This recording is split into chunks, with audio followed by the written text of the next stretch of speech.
Quand on pense à Marie Curie, on voit tout de suite l'icône, la scientifique de génie, peut-être même le visage sur les vieux billets de banque.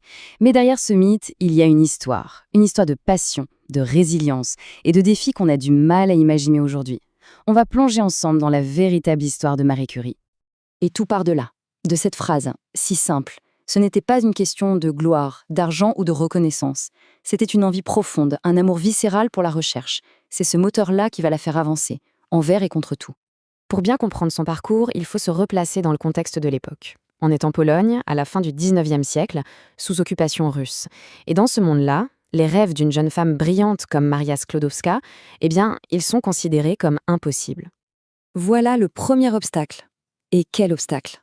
Ce n'est pas une suggestion, c'est une interdiction pure et simple. Pour une jeune femme qui ne rêve que de science, ça veut dire un choix terrible. Soit abandonner son rêve, soit abandonner son pays. 27. Même en arrivant à Paris, à la Sorbonne, le combat continue. Sur 776 étudiants en sciences, il n'y a que 27 femmes.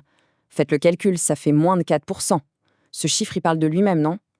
Elle ne débarque pas seulement dans une nouvelle ville, elle entre dans un univers quasi exclusivement masculin. Allez, on avance. Direction Paris. C'est là que Maria devient Marie. C'est là qu'elle rencontre Pierre Curie et que commence une collaboration qui ne va pas seulement changer sa vie, mais qui va redéfinir notre compréhension de l'univers lui-même. Tout commence avec ça, la pêche blende. Un minerai que les mineurs considéraient comme un déchet sans valeur. Mais Marie, elle, avec ses instruments, elle détecte quelque chose d'anormal. Une radioactivité beaucoup trop élevée pour ne contenir que de l'uranium. Elle a l'intuition que cette roche méprisée cache un secret. Et pour percer ce secret, il faut voir dans quelles conditions ils travaillaient. Un visiteur de l'époque a décrit leur labo comme un mélange d'étables et de hangars à pommes de terre. C'est incroyable, non?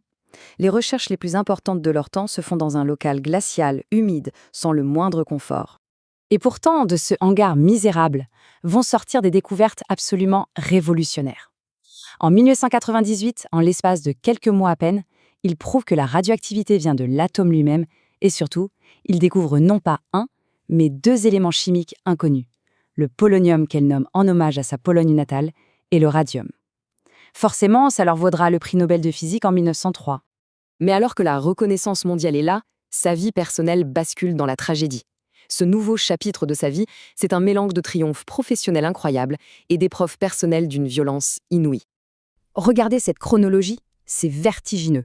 1906, Pierre meurt dans un accident. C'est un drame terrible. Mais elle reprend son poste et devient la première femme professeure à la Sorbonne. Un exploit. Pourtant, en 1911, l'Académie des sciences, ce bastion masculin, lui refuse l'entrée. Et dans la foulée, la presse se déchaîne contre elle, attaquant ses origines polonaises, sa vie privée. Et c'est au milieu de cette tempête qu'elle va chercher son deuxième prix Nobel. Seule cette fois. Quelle résilience!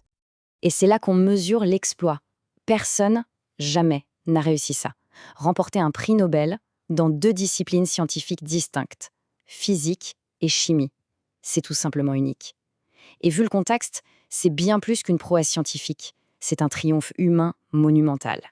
On pourrait croire que l'histoire s'arrête sur ces deux Nobel. Mais pas du tout. Une autre facette de son génie, beaucoup moins connue, va se révéler avec la Première Guerre mondiale. Face à l'horreur de la guerre, elle ne reste pas dans son laboratoire. Non, elle met la science au service des blessés. C'est elle qui a l'idée de ces unités de radiographie mobile. Elle trouve l'argent, le matériel, elle équipe des voitures qu'on appellera vite les petites Curie et elle forme plus de 1000 techniciens, dont beaucoup de femmes. Et elle ne s'arrête pas là, elle part elle-même sur le front. Et l'impact de cette initiative, le chiffre donne le vertige. Plus d'1 million. C'est le nombre estimé de soldats qui ont pu être soignés grâce à ces unités de radiographie. C'est une contribution absolument colossale à l'effort de guerre. Après la guerre, une dernière facette de Marie Curie apparaît. La chercheuse pionnière, l'humanitaire engagée, devient aussi une bâtisseuse d'institutions et un mentor pour toute une nouvelle génération. La patronne, le boss. Ce surnom en dit long, non? Il y a le respect, l'autorité scientifique, bien sûr, mais aussi une forme de bienveillance. À la tête de l'Institut du Radium, elle n'est pas seulement une directrice, elle est un modèle, un guide. Et ce rôle de guide, elle l'a pris très à cœur, surtout pour les femmes. Son laboratoire est devenu un pôle d'attraction international. Elle a formé personnellement 47 femmes scientifiques, venues de 16 pays différents. En gros, elle a ouvert des portes qui, pour la plupart d'entre elles, étaient complètement fermées.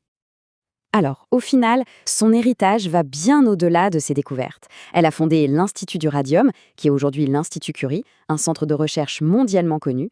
Elle a formé des dizaines de femmes, elle a défendu la coopération internationale et elle a même lancé une dynastie scientifique. Sa propre fille, Irène, remportera elle aussi un prix Nobel. Son influence est encore bien vivante.